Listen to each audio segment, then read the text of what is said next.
Good evening, I'm Ralph Rennick. Did you think jazz music ended when greats like Duke Ellington, Count Basie, and Dizzy Gillespie reached their peak? Well, we know that jazz is alive in New York and New Orleans, but is it alive in South Florida? Joe Rico says yes, and he should know. All his working life has been aimed at promoting jazz. When he moved from Buffalo to Miami 11 years ago, local jazz artists were playing, but they weren't in demand. And so Rico started playing jazz records whenever he could, disc jockeying on local radio stations. He brought in jazz concerts, but says the audiences then weren't nearly what they are today. It certainly wasn't as notorious as it is now. There was a level of jazz going on at that time. Ira Sullivan, I would say, was probably the forerunner, and still is. He's just a brilliant musician. Ira Sullivan has been playing jazz in Miami since the mid-60s. His name is now well known to local and national jazz buffs, but he remembers when there was little publicity about himself or other jazz artists. When did this music become popular in Miami? Well, some say it has always been around.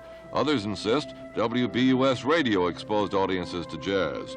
Bus, as it was known, played jazz 24 hours a day for 3.5 years. Last November, the format changed. Why it went off? A lot of reasons. I think it's people's attitude generally. A lot of people in the advertising business thought a jazz station wouldn't make it, based on history of other jazz stations or the lack of jazz stations throughout the country. Secondly, they couldn't identify the audience. They couldn't label it, 18 to 24, or high income, or low income, or white, or black, or Latin. And if you can't can it in this country, you can't sell it. And I think we had the steak, but we didn't have the sizzle. One of the problems really we had was publicity and acknowledgement in the community that we existed. For instance, we at WBUS provided a trip for the University of Miami Jazz Band to go to Europe. We raised $27,000, both on the air and off the air. We arranged the tour as far as the airline, the accommodations, and got the Montreux Jazz Festival to accept the University of Miami. They came over and interviewed them first. And yet with all that, you couldn't read anywhere in the papers that WBUS had done this. There was no publicity, no coverage. And yet after we decided that we couldn't any longer support the habit, so to speak, the 1,000 or more a week that we were losing, then all over the media, television, radio, newspaper, you heard how terrible it was that jazz was being dropped by WBUS. And that hurts a bit too. When we needed them, they weren't there. Once we died, beautiful obituaries. Joe Rico remembers when WBUS decided to go all jazz. As general manager, he convinced the owners that this music was needed in South Florida. Joe says even though the format didn't work financially, the impact WBUS left was invaluable. Without the station, he says, audiences wouldn't now be supporting the handful of Miami jazz clubs, such as his own, Rico's Room, in the Airliner Motel. The clubs bring in both local talent and nationally known jazz bands. Ladies and gentlemen, once again, we welcome you to Rico's Room and introduce just about the most outrageous big band in the world, Maynard Ferguson.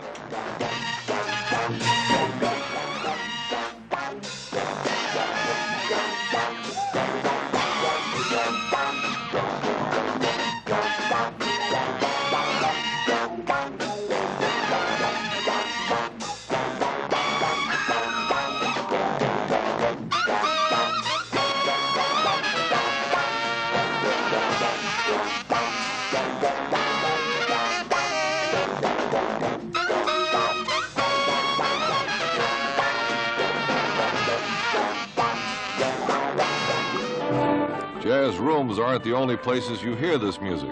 Audiences have filled the Unitarian Church in South Dade for the past 2 years. This is where Ira Sullivan and University of Miami jazz students jam twice a week.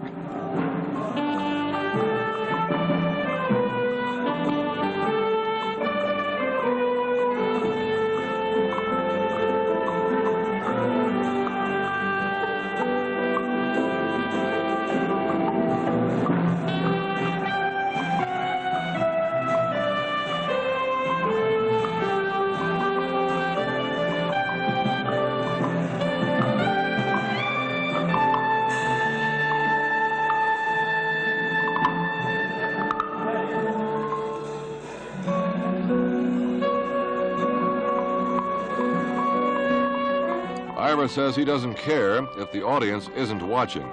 At the church, he encourages people to do what they want. lay back on beanbag chairs, or get up and dance.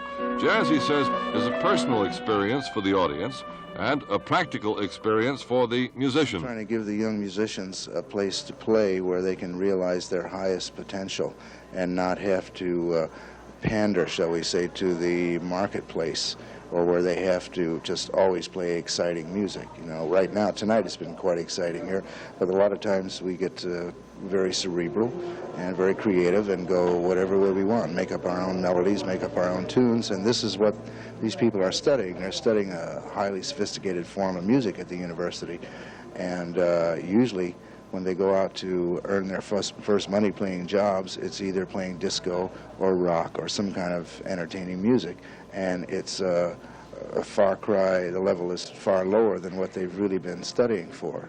The record industry has also felt the growing popularity of jazz. Bayard Spector says 5 years ago, Spec's Music Store had only one bin of jazz albums. Today, there's a complete row.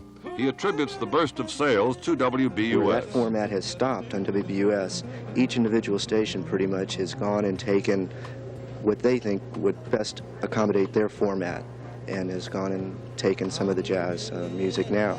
And it's really just boomed. I mean, we're just selling more jazz than we ever dreamed of selling. Just an example of what we're talking about, how jazz has just crossed over into all the different markets, is the George Benson album, Breezin'. George Benson has been out for years and years and years, and we've never sold any of his albums. Then he came out with this album, sometime last year, and it became an instant smash. It then crossed over to every white station, black station, jazz station, pop station. Here was a jazz artist that became the #1 artist in America. He got more awards last year, I think, than any single artist except for maybe Stevie Wonder. And it just is an example of how jazz has just gone crazy.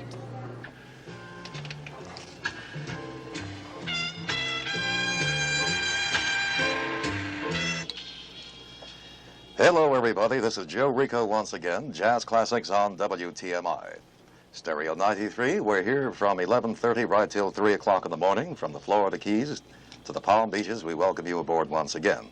That's our theme. Not only is jazz integrated into all kinds of radio formats, but a few all-jazz programs have started to emerge. Joe Rico broadcasts on WTMI radio from a booth in his jazz room. The management at WTMI, an all-classical station, said at first some listeners were infuriated. Even so, General Manager Maurice Lowenthal says putting jazz on the air was the right move.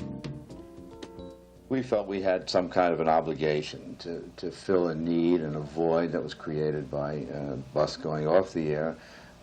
Where could jazz fans turn if they wanted to hear some jazz? In addition to that, there are commercial considerations.